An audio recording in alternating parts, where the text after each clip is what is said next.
Many aspects of BJP misrule, their Manuvadi Hindutva, many aspects are spoken about, like, of course, the prejudice and hatred against minorities, both Muslims and Christians and Sikhs also.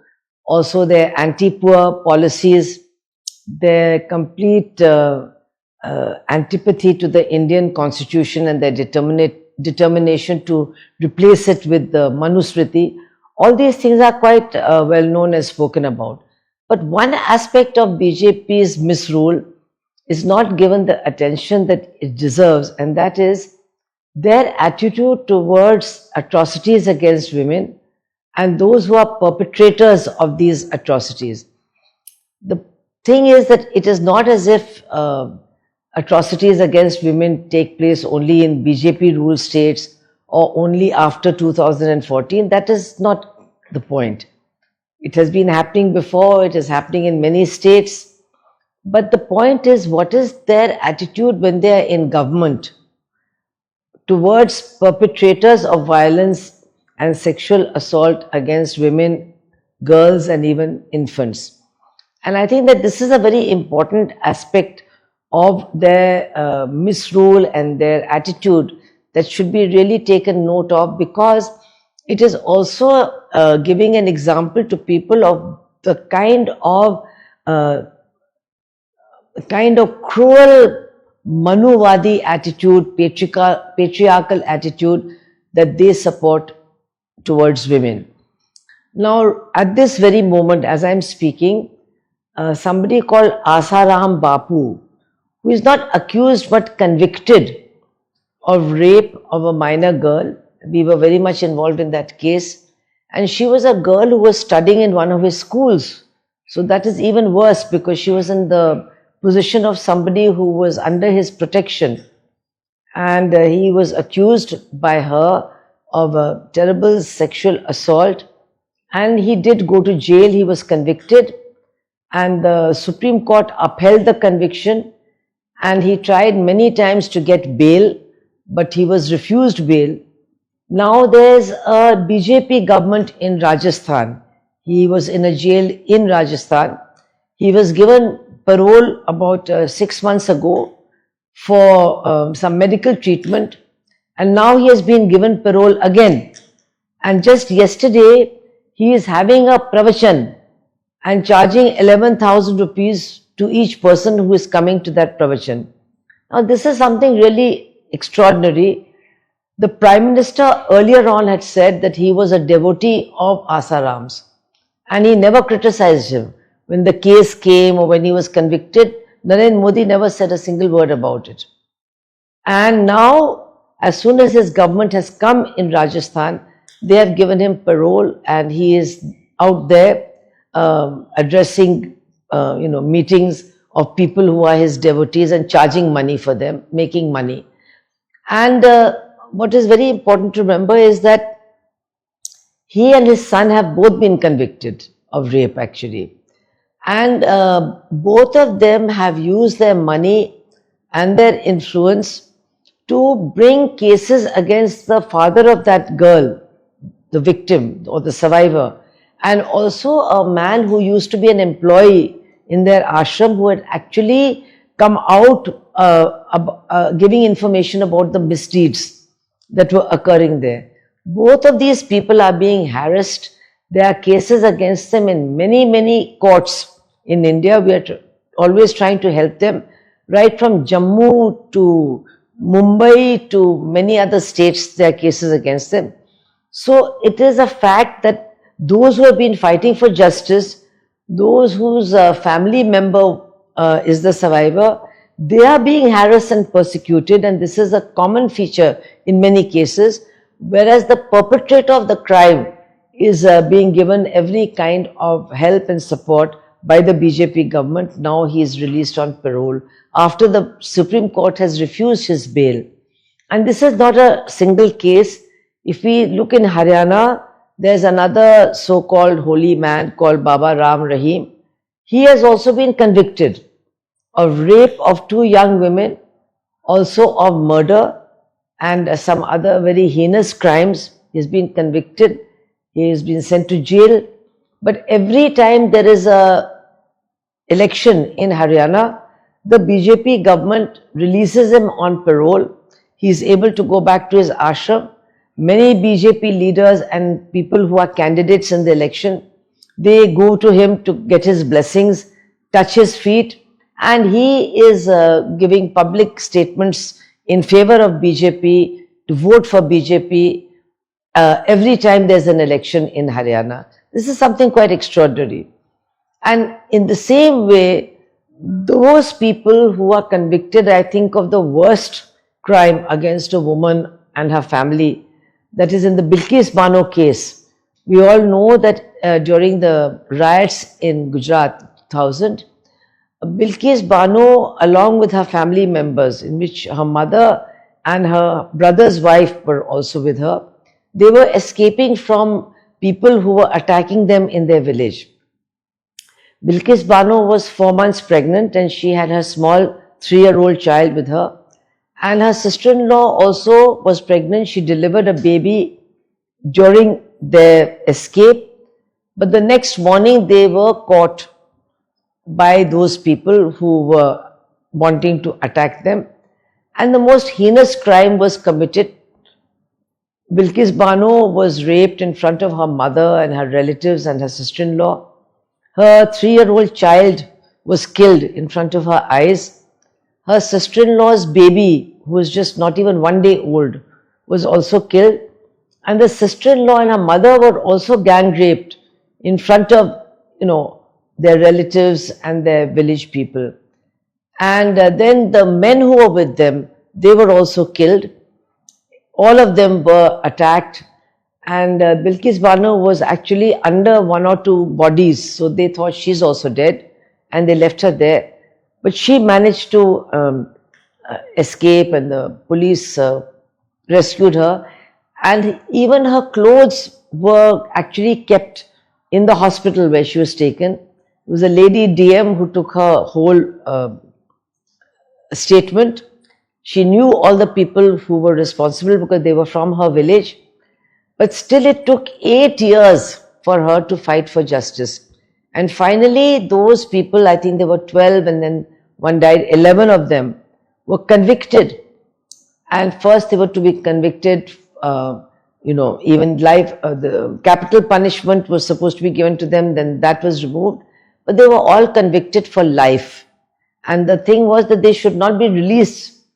They should stay in jail till the day that they die. That was the verdict. But most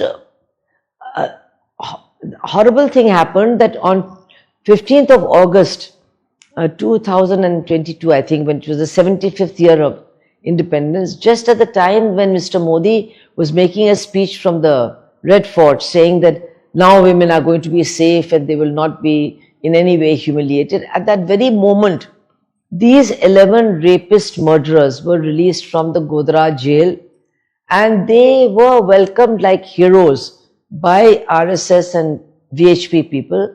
They were garlanded, sweets were distributed, and some of those people said they are sanskari Brahmins. So, they should not be punished in this way.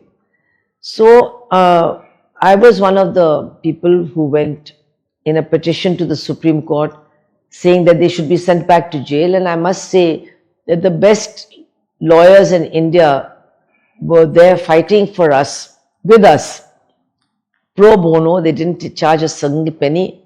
But even then it took more than 1.5 years for this case to come to some decision.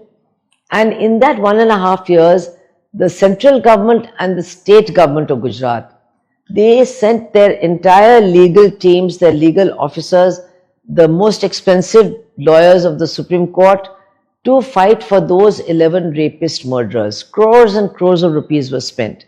But at the end of it all, we were very lucky.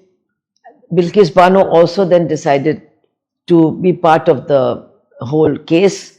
And she said that when so many women are fighting for me, then I should also fight. Before that, she had been very disappointed and she had said, is this the end of justice? But she also then, her lawyer also appeared on her behalf, and we got a very good judgment.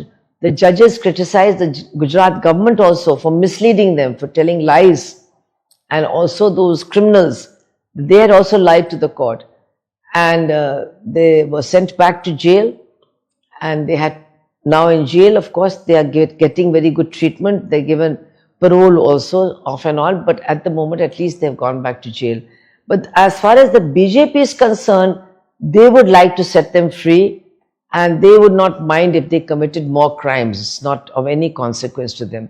But this is what people must understand, that at a time when we are all concerned about violence against women, this is the attitude of those who are running the central government and many state governments, that they do not just quietly try to help these rapists. They come out openly in their support, and even after they are convicted, they give them parole. And in the case of Bilkis Banu's rapists and murderers, in that case, they actually gave them redemption. They were let off completely.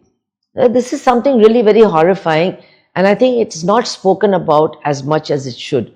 And if we go to the BJP-ruled states and what is happening, I live in Uttar Pradesh and work in Uttar Pradesh. One after another, we have seen how they behave in the most terrible cases. I'll just give 2 or 3 examples. One is of that MLA, BJP MLA called Sengar, who was involved in the rape of a minor girl, and the case was registered only after the High Court intervened. And even then, that man's name was not part of the FIR till this family of the survivor tried to commit suicide in front of the Chief Minister's house. Only then that man's name was added. And then her father was actually killed, the girl's father, by this man and his brother, because he was also sent to jail on some cooked up charge, and in the jail he was killed. And while this man was in jail, it was very apparent that he was getting all the information from the police about what the other side is doing. And the Supreme Court has said, and I think people should understand, that the Supreme Court has said that the government of UP is not capable of giving justice. We cannot expect justice from the government of UP. This is what the Supreme Court said. And they transferred the case to Delhi, and then that BJP MLA was convicted and sentenced, and he is now in the jail.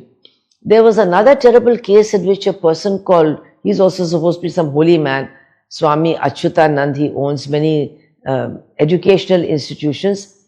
He was accused of very heinous crimes against a young woman who was working there in that institution. And he had been Minister for Home, State Minister for Home in the Atal Bihari Vajpayee government. You can imagine, such a person was accused even earlier of a crime against a woman, so he was a serial offender, and then again in this case, but it happened, and then Corona happened, and that family was in a terrible state. We were helping them, fighting that case, we got the lawyers, but they were just not able to survive, and they were under huge pressure. So then that survivor compromised. But everybody knows that it was a compromise. Even the court said, it's very unfortunate that this has happened. But the fact is that that man, who is a leading BJP former member of parliament and former Minister of State for Home in Vajpayee's ministry, such a person was accused of this heinous crime, and he used all his money and his power and his influence to get a compromise in this matter. And the government supported him to the hilt, UP government and the central government. So there are many cases like this. Recently, about a year and a half ago, in BHU, BHU has got an IIT on the campus also. So a young student was gang raped, and actually the photographs came in the CCTV, but the police didn't arrest them immediately because they were all known BJP workers. They were part of the BJP social media team and Banaras, and they were helping many leaders and ministers with their social media accounts. And only after there was a lot of pressure and the students went on dharna and there was a lot of agitation, After 1 month, they were arrested. That girl was also under a lot of pressure. The students, many of them have been rusticated, those who were protesting. And very soon after those 3 people were arrested, very soon after that, all of them have been released on bail. They are all out on bail. And nothing is happening in that case. Even though they're accused of gang rape, they are known to be going around drinking liquor, going on motorcycles inside the campus, harassing students, but still they are now out on bail and nobody is bothered about what's going to happen in that case. And I think that maybe one of the worst cases in India has been the Hathras case, which I think took place in 2020. And it was the case in which a young Balmiki woman, unmarried, Balmiki is supposed to be the sanitation worker subcaste among Dalits. She was gang raped in the field, and the whole story is so horrible. Her mother found her there in that condition. With the brother, she went to the police station. The police were laughing and saying, "You're just all doing drama." They just made that girl, she was lying down on a stone bench over there. And some people came and took some video in which she said in Hindi, "Mere saath zabardasti hui hai." Now that's a very common way of expressing that I have been abused and assaulted. That means something has been done against my will, forcibly. But still the FIR of rape was not lodged. After a lot of pressure, some heinous physical assault, and under SC/ST Act, only that was done. The forensic evidence was also destroyed because the medical examination was not carried out in the right way. But we all know that in such cases, the statement of the victim is very important, and especially when it was becoming apparent that she is not going to survive. I don't want to go into all the details, how much the family tried to get the rape, also be included in the FIR. But she did give a video just before she died, and she gave a statement also to a magistrate, giving the names of the people who had gang raped her. In spite of that, the Chief Minister of Uttar Pradesh, because the people who were named all belonged to his caste, which is an upper caste of the Rajput community, he said, no, she's lying. And this has not happened. Anyway, finally she died and the body was not given to the family. The police brought the body back and they took it away and poured petrol over it and they burnt it so that there could not be another post-mortem. That is what people believe. Now the terrible thing is that the case went on when the lawyer of the rape victim, the one who died, used to go to the court. She was a woman. All the lawyers of that area, many of them would come. Some were drunk. She would be abused. She would be threatened. They would shout inside the court in front of the judge, and they would threaten him also. He also would be very frightened, and he'd tell her lawyer, "You also better just keep quiet. Don't make too much fuss." You know, that kind of atmosphere in the court. And finally, when he wrote his verdict, he said that one person is guilty of manslaughter, means not deliberately killing her by accident, and no rape took place. So the 3 rapists who were accused of rape were let off. Now, we have gone and visited her home on behalf of Aidwa, and I just want to describe how they live. There are 15 CRP people on duty guarding them all the time. They cannot go anywhere without that escort. Even if they go to the field, those people have to come with them. So if they want to come, they'll come. If they don't want to come, they can't go to their field. They can't leave the house. If they have to go anywhere, they have to hire a car, which is very expensive, because they have to take these people with them. And they live sort of in a hut with some open space around them. And the accused, they live in a 2-storied building looking down where these people are staying. That means they are always within they're visible at all times to the people who are accused of raping and killing their sister or their daughter. And the government gave only the compensation. Obviously, for 3 or 4 years they've been living. That money is all gone. They were promised a government job. They were never given that. They were promised a house, a home outside this area. That also they had not been given. And when this judgment came of the lower court, the Uttar Pradesh government did not go in appeal against it. So now they have had to go, a private lawyer has taken up the matter. But again, it's the families, people who are helping only, who are fighting for justice. The government is not helping. The government is helping those who are the accused, who are the perpetrators of this heinous crime. And this is a case in which a very poor Dalit girl has been raped and killed, and no justice is there inside. The whole family, it is as if they are the criminals because they are locked up in their home. They can't go out. The 2 children who are studying cannot come back. They are staying with some other relative in some other place so that they can go to school. And these people are just locked up within their little hut and their little compound. You know, it is just unbelievably inhuman. So since I'm here in Chennai, at that time a very well-known writer from Chennai, Meena Kandasamy, she had written a very short poem. I just want to read that because it's very true. In Hathras, cops barricade a raped woman's house, hijack her corpse, set it on fire, etc. And it ends by what she says, that this has happened before and it will happen again. Sanatan is the only law that is enforced in this land. Sanatan, where nothing will change. Always a victim blaming template, a rapist shielding police state, a caste denying state. I mean, this is what she had written. I think she may have written in Tamil, this may be a translation.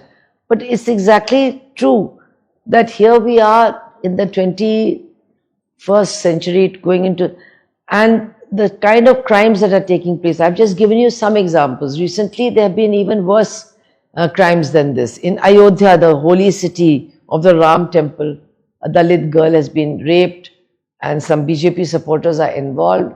Another Dalit girl had her eyes taken out, raped and killed.